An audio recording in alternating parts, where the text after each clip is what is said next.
Bonjour à tous, merci d'être venus. Effectivement, notre sujet aujourd'hui était de développer ce sujet de la contribution logicielle libre à travers un peu notre exemple. Donc, deux mots sur la société. Donc, Arawa est une société de services, une USN comme on dit maintenant, dédiée logiciel libre et spécialisée sur les outils de collaboration, partage de documents, vidéoconférences, messagerie instantanée, etc.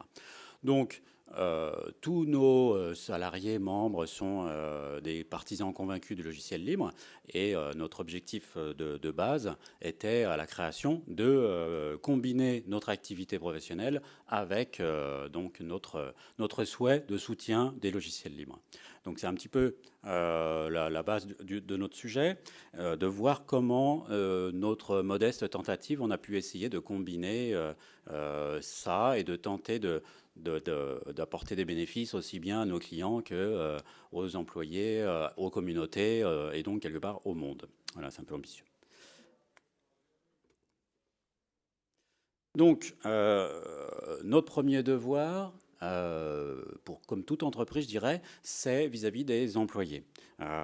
Du coup, on a de notre côté ce qu'on considère comme un devoir de rentabilité économique. Alors, on n'est pas une start-up, on est une société de services, donc on vit grâce à notre activité réelle, quoi, je dirais. C'est un peu, bon, je fais pas de pique, hein, mais bon. En même temps, l'objectif, comme on le disait, c'est de participer. Donc on a aussi une responsabilité vis-à-vis des logiciels. Donc on souhaite ce soutien. Donc quelque part, il nous faut donner. Voilà. Et donc c'est ces deux aspects du sujet qu'on souhaitait développer. Il nous faut donc trouver un équilibre, en fait, un équilibre entre ces différentes prestations, je dirais, et pour alimenter les différentes parties prenantes, comme je disais, clients, communautés, salariés, parce que on pense que effectivement, ça fait avancer le monde dans le bon sens. C'est pas toujours le cas en ce moment, donc voilà. Là, nous, on a une possibilité, nous, de notre côté, en tout cas, c'est notre motivation de faire avancer le monde dans une certaine direction. Ce à quoi on pense, c'est que cet équilibre, il peut se trouver dans un autre cercle vertueux du logiciel libre, qu'on peut, tout simple, hein, je dirais, c'est plus on contribue, plus on peut avoir d'affaires, et plus on a d'affaires, plus on peut contribuer. Donc c'est ça qu'on cherche à mettre en pratique, qu'on a cherché, qu'on cherche toujours à mettre en pratique, et qu'on veut développer à travers de notre exemple, de notre, je dirais, modeste exemple de la société Arawa. Et puis, quelque part, au final, on vous posera une question, c'est comment cet exemple-là résonne avec votre propre vision du sujet. Alors, du coup, on va développer un peu l'histoire d'Arawa, sans rentrer dans le détail de l'activité précise de la société, c'est pas l'idée, mais de voir un petit peu comment on a amorcé, comment on a développé ça et comment on essaye de développer cette contribution. Donc, première étape, en fait, l'amorçage. Donc l'amorçage, au départ, il y a fatalement une idée qui traîne, qui est celle de créer cette ESN dédiée logiciel libre. Mais à côté de ça, en fait, on croise un produit qu'on considère génial, qui est OnCloud. Pour être précis, à l'époque, c'était avant la naissance de Nextcloud. On a suivi Nextcloud dès qu'ils ont été créés. Donc on croise un projet génial. On se dit que ça répond à un besoin, qu'il y a une solide communauté, donc il a pas mal de critères qui nous semblent pertinents. Et donc on s'insère dans ce projet-là, dans cette communauté, on commence à regarder les forums, participer à des événements, déposer des bugs, etc. Tout simple, mais on apprend en fait avec ça. On apprend, on rentre dedans et on confirme l'intérêt du produit avec certaines organisations. Et donc on se lance dans la création de l'activité après cet apprentissage, après être entré dans la communauté, sur la base de ces quelques mois d'expérience. Donc ça, c'est l'amorçage. Ensuite, deuxième étape, l'enracinement. Donc là, notre idée de base, et c'est quelque chose qui nous semble important, c'est de renvoyer l'ascenseur aux sociétés qui sont les principales éditrices finalement de ces logiciels. Donc ça nous a paru toujours important, hein, c'est une stratégie qu'on a toujours aujourd'hui sur les différentes solutions qu'on propose. C'est donc le fait de passer des partenariats en fait, avec ces sociétés pour renvoyer l'ascenseur. Et donc sur la base des premiers projets qu'on a fait, de la réputation qu'on a pu avoir, on a pu passer ces partenariats avec ces sociétés et au passage mettre en place des relations privilégiées avec elles. Donc, donc ces sociétés en question, pourquoi on en parle comme ça, c'est que elles aussi, elles ont des salariés, et donc elles aussi, elles ont des gens à payer, et à notre avis, elles font partie du modèle de développement. On ne peut pas les ignorer. Elles doivent être dans ce cercle vertueux-là. Je dis ça parce que c'est pas toujours évident, en particulier dans certaines organisations publiques qui considèrent encore que le logiciel libre doit être gratuit, donc cette question-là n'est pas un sujet. Si, c'est un sujet. Ensuite, une évolution assez naturelle, en fait, sur la base d'un besoin client. Nous avons proposé de faire un développement qui ne soit pas un développement spécifique pour ce client-là, mais tout simplement de faire un développement libre qui serait mis à disposition, donc, du coup, de la communauté. Donc ça, en l'occurrence, je prends exemple ici de notre extension Nextcloud qui s'appelle Workspace et qu'on a développé à la base sur la base d'une demande du ministère des Finances, en fait, et donc qui est financé en partie par le ministère des Finances. Et donc, au passage, ici, on apporte quelque chose, on apporte de nouvelles fonctions et on fait participer activement un client, au moins par le financement, et voire plus par le fait qu'il met à disposition des personnes pour réfléchir à la question fonctionnelle. Donc, on fait aussi participer l'éditeur, puisque dès le début, on l'implique, en l'occurrence Nextcloud, j'entends, et dès le début, on l'implique aussi bien les développeurs que l'équipe design. Et au passage, pour nous, on renforce nos liens. Voilà. Donc là, la principale contribution était effectivement l'apport de fonctions, et c'était donc notre étape suivante. Toujours, bon, ça c'était en 2021, je dirais, à peu près. Pour continuer, donc on a continuer d'essayer de diversifier un petit peu notre participation et nos contributions. Alors on ne cite pas tout là parce qu'il y a d'autres choses qu'on fait. En particulier, par exemple, on fait pas mal de traductions maintenant. On a un traducteur qui a été promu réviseur sur du Nextcloud depuis l'été. Mais à côté de ça, on a voulu mettre l'accent sur un sujet qui était l'ergonomie. C'est un sujet qui nous semble important. Et on est parti d'un constat, en fait, ou d'une réflexion, c'était qu'est-ce que nous, en ESN, dédié logiciel libre, on peut apporter spécifiquement comparé aux communautés ou à l'éditeur même. En fait, on a quelque chose qui peut être intéressant, c'est notre base de clients. Et donc, on s'est dit, comment faire participer cette base de clients et contribuer ainsi au logiciel. Donc, ce qui nous a paru intéressant, parce qu'on est assez sensible au sujet du design et de l'ergonomie, c'est de mettre en place des tests utilisateurs, en fait, avec différents clients pour recueillir des avis concernant certaines fonctionnalités de Nextcloud, en l'occurrence. Et donc, on a mis en place ces tests utilisateurs. J'entends tests utilisateurs, pas des bugs, c'est des tests ergonomiques. Donc, on a un scénario et on fait des échanges en pair à pair avec différents utilisateurs de clients. On a proposé à nos clients de nous présenter, nous donner des noms, en fait, pour qu'on puisse avoir des interviews avec des personnes, des utilisateurs, des vrais morceaux d'utilisateurs, non pas la DSI, quoi, j'entends. Et ainsi d'avoir des retours ergonomiques sur le produit qu'on peut partager avec l'éditeur, le Nextcloud en l'occurrence, et proposer des évolutions fonctionnelles. Donc voilà, donc ça c'était donc une autre forme d'échange. En profitant de différents contextes, puisque nos clients, évidemment, sont dans différents secteurs et de différents cas d'usage.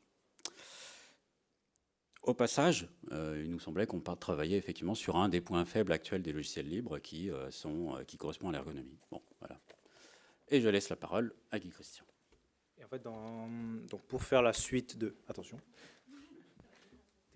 Pour poursuivre dans cet esprit, l'idée qui nous anime aujourd'hui, donc on se dit entreprise contributive, c'est peut-être un mot un peu fort, mais ce qu'on cherche à faire désormais, c'est plus, puisque là on a exposé des façons de contribuer, celles que nous opérons en fait au quotidien, mais en fait de faire un exercice encore un petit peu plus loin, de se demander, mais en fait, est-ce que nous contribuons de la bonne façon?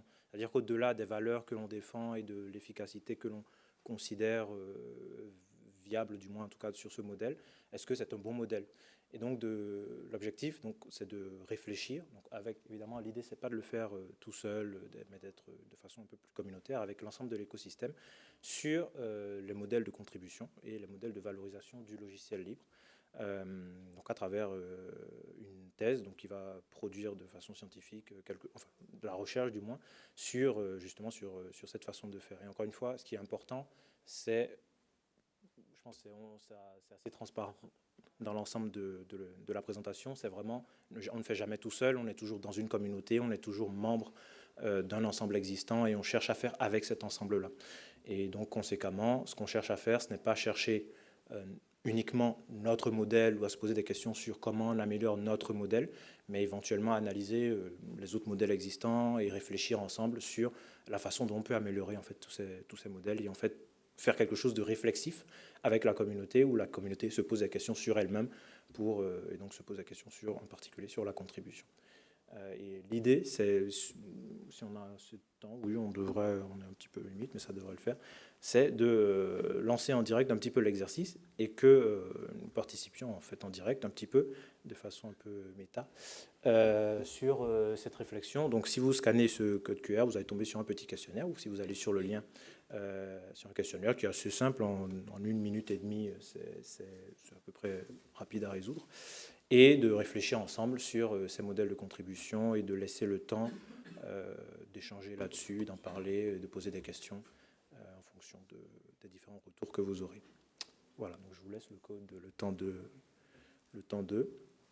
Il y a 3 questions. Il y a 3 questions, oui, 3 questions. C'est 15 secondes par question, je pense. Donc on peut se laisser jusqu'à 23. Comme ça, ça nous laissera 7 minutes pour échanger.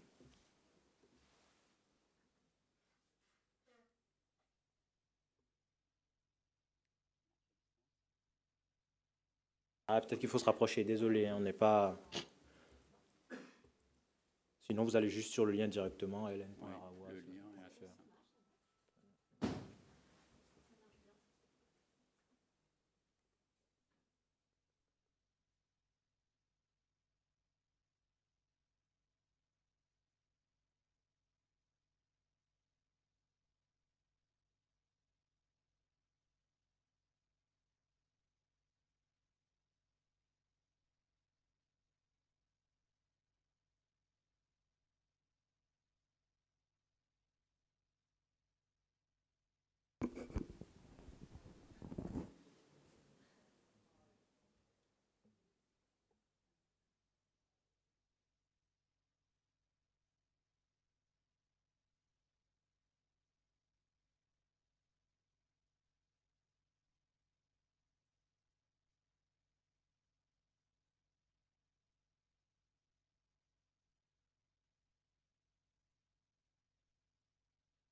Bon, là, il y a le stress de l'affichage du résultat, là.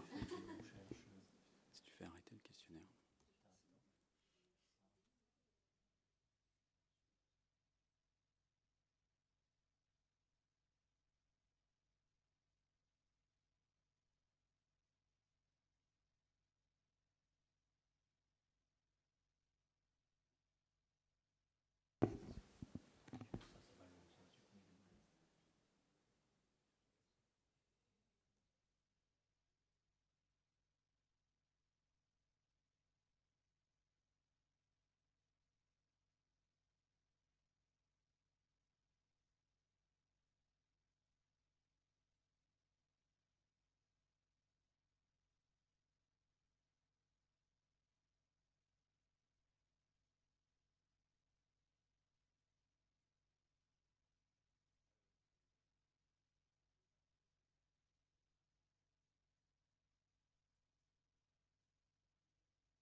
cloud en 2022.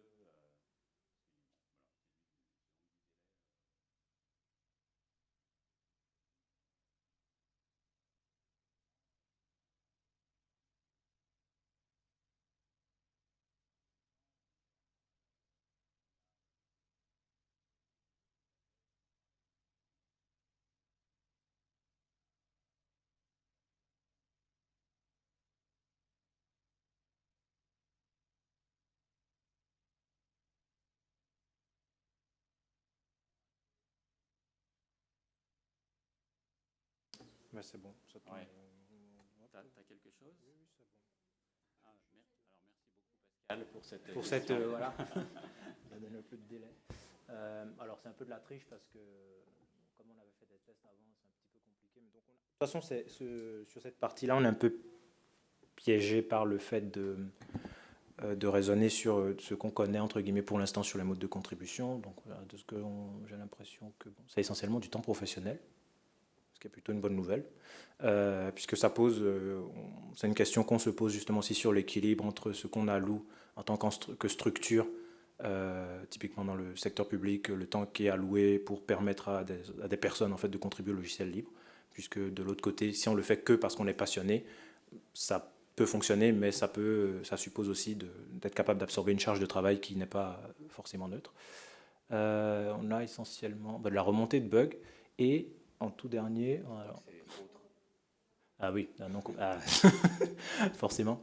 Donc, ce qu'on nous a proposé, de toute façon, les éléments qu'on a proposés, c'était pour voilà, avoir un schéma. Donc, la remontée de bugs qui semble être la façon la plus commune de contribuer, ce qui est la plus répandue de toute façon pour l'utilisateur final. C'est un peu l'hypothèse qu'on avait.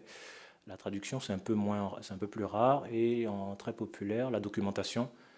Alors, la documentation, c'est plutôt bon puisque c'est quelque chose d'assez difficile en fait comme opération. Je sais pas. Sur quoi? Sur. le dernier tableau.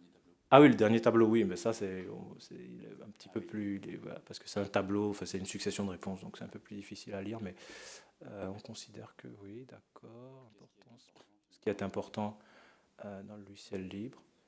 C'est plutôt.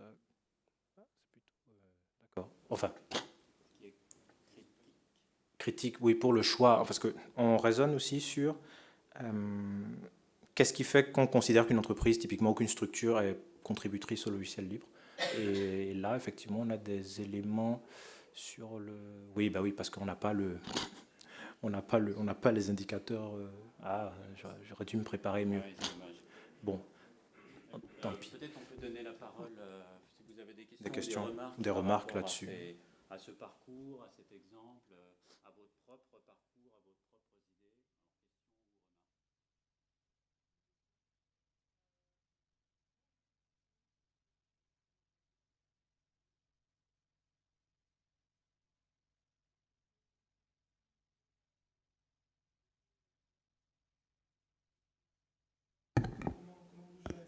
Ah, bonne question. C'est quand même. Je vais y arriver.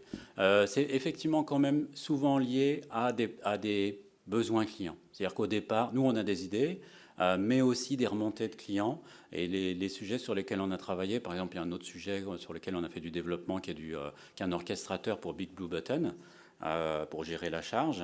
Bon, bah, ça, c'est venu effectivement d'un échange avec un client, puis on s'est dit, bah, en fait, on peut imaginer tel type de fonctionnalité. Donc, il y avait quand même un besoin client bien souvent à la base. Et l'idée, c'est de leur proposer de faire en sorte que ce besoin ne soit pas un développement spécifique, mais un logiciel libre. C'est financé tout ou partie par le client. Workspace, dont je parlais, est financé partiellement par le client. Après, on a proposé à d'autres clients. Il y a d'autres clients qui ont participé un petit peu. Et bah, nous aussi, hein, clairement. On a quand même sur les dernières phases, du moins, c'est quand même plutôt autonome. L'étude, c'est plutôt de notre propre volonté. Et la thèse, pareil. Ah oui. Donc c'est un mélange. Alors c'est vrai que dans la masse, globalement, c'est effectivement, comme disait Philippe, essentiellement des besoins clients. Mais on a quand même derrière notre propre autonomie sur notre envie creuser des choses, etc. Et donc qui viennent quand même de nous en interne. C'est vrai. L'étude ergonomique, c'est une idée qu'on a eue nous. On s'est dit, mais en fait, on a tous ces clients qui nous font des retours. On peut organiser ça et donner ça à Nextcloud. Donc ça, c'est une idée purement à nous. On a proposé à Nextcloud. Ils ont dit, bah allez-y, hein, envoyez, hein, évidemment. De même que la traduction, on s'est dit, tiens, il y a quand même des trucs à traduire. On s'est dit, bah rentrons dedans. Mais ça, c'est une initiative complètement Arawa. Merci beaucoup. Bah, merci.